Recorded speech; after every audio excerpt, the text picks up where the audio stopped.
যখন বরবাদ শেষ হবে তাণ্ডব আসবে, আবার তাণ্ডব আবার বরবাদের রেকর্ড ব্রেক করুক, এটা আমরা চাই। সিনেমার প্রত্যেকটা ক্লিপস দেখতেছি টিকটকে, রিলসে, এইখানে ওইখানে, তো তখন কেমন লাগবে বলেন? কোটি কোটি টাকা ইনভেস্ট করছে।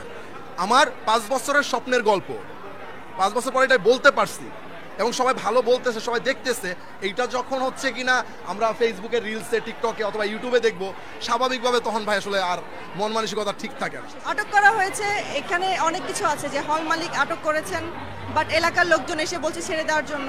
ওনারা ভয় পাচ্ছেন যদি ছেড়ে না দেয় তাহলে হল যদি ভেঙে ফেলে। তো এটা এখন উনি বলছেন যে উনি চায়ের দোকানদার, আইন তো সবার জন্য সমান। এখন সে যদি হল মালিক যদি সেটা না বোঝেন, উনি যদি কোনো পদক্ষেপ না নিতে চান, তাহলে সেক্ষেত্রে আমাকে পদক্ষেপ নিতে হবে। হয়তো আমাকে সিনেমাটা বন্ধ করে দিতে হবে। এমন কোনো জায়গায় যদি তারা যদি নিজের ইচ্ছায় যদি এটা বন্ধ না করেন, আমি যতই চিৎকার চেঁচামেচি করি না, কারণ যতই লড়ি না কেন, বন্ধ করতে পারবো না। এটা আমাদের থেকে বন্ধ করতে হবে। আমার মনে হয় আমাদের ইন্ডাস্ট্রি এবং আমাদের যত অডিয়েন্স আছে, সিনেমা প্রেমী মানুষ আছে, সবারই একটা ভালো লাগার জায়গা তৈরি হয়েছে আমার পাশাপাশি। বিকজ দেখেন এই সিনেমাটা ভালো যাচ্ছে, তুফানের রেকর্ড ব্রেক করতেছে, সবাই বলতেছে। আবার যখন বরবাদ শেষ হবে তাণ্ডব আসবে, আবার তাণ্ডব আবার বরবাদের রেকর্ড ব্রেক করুক, এটা আমরা চাই। বিকজ তাহলে হবে কি, আমাদের ইন্ডাস্ট্রি আগে যাবে। যারা সিনেমা প্রেমী আছে, যারা সিনেমা দেখতে চায়, সে বাংলা সিনেমা ওই রকম না পাওয়ার ফলে যারা নেটফ্লিক্স অথবা অন্যান্য সিনেমা দেখতেছে নেটফ্লিক্সে, তো এরা আসলে বাংলা সিনেমা মুখী হবে। অবশ্যই বাইরের দেশের সিনেমা দেখবে, কিন্তু আমাদের দেশের সিনেমা থেকে কেন তারা বঞ্চিত থাকবে?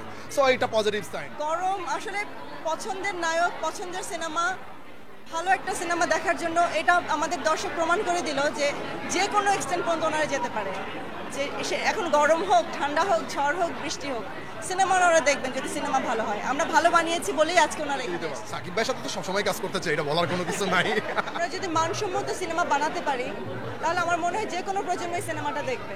সাকিব ভাই, হ্যাঁ, সাকিব ভাই শুটিং করার পরেই বলছে যে উড়াই দিছিস, ভালো বানাইছিস। প্রত্যেকটা মানুষ বলতেছে এটা অন্য একটা সাকিব খানকে দেখতেছে।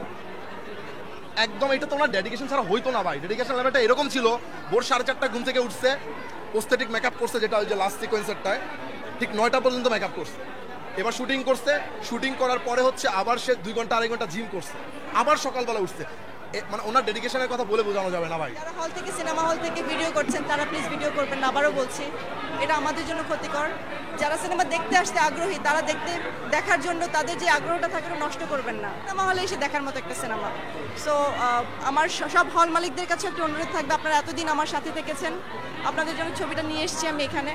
তো আপনারা এবার সাথে থাকুন। আপনাদের হল মালিকদের কর্তৃপক্ষ থেকে যারা আছেন, যাদের স্টাফ আছেন, প্লিজ তাদেরকে সতর্ক করুন যেন তারা প্রত্যেকটা শোতে যেন তারা খেয়াল করে কারা ফোন উঠাচ্ছে, কারা ভিডিও করছে। কারণ এটা আমাদের জন্য অনেক কষ্টকর হয়ে যাচ্ছে যে আমরা প্রত্যেকটা জায়গায় যে আমাদের নিজস্ব লোক লাগিয়ে রেখে তারপর এটা করা।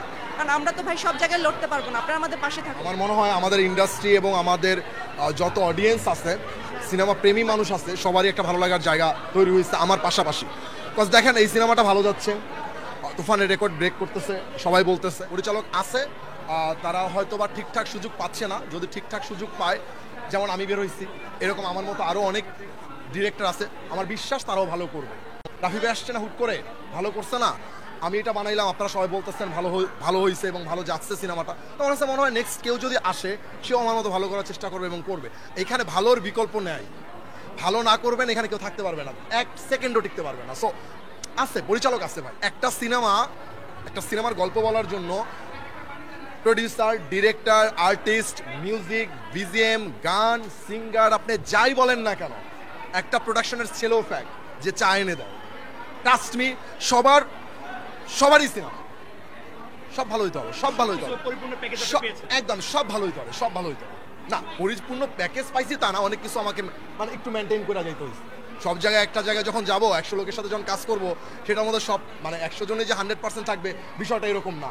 এর মধ্যে ছিল ঝাপসা কিছু ছিল, এটা ম্যানেজ করতে হয়েছে।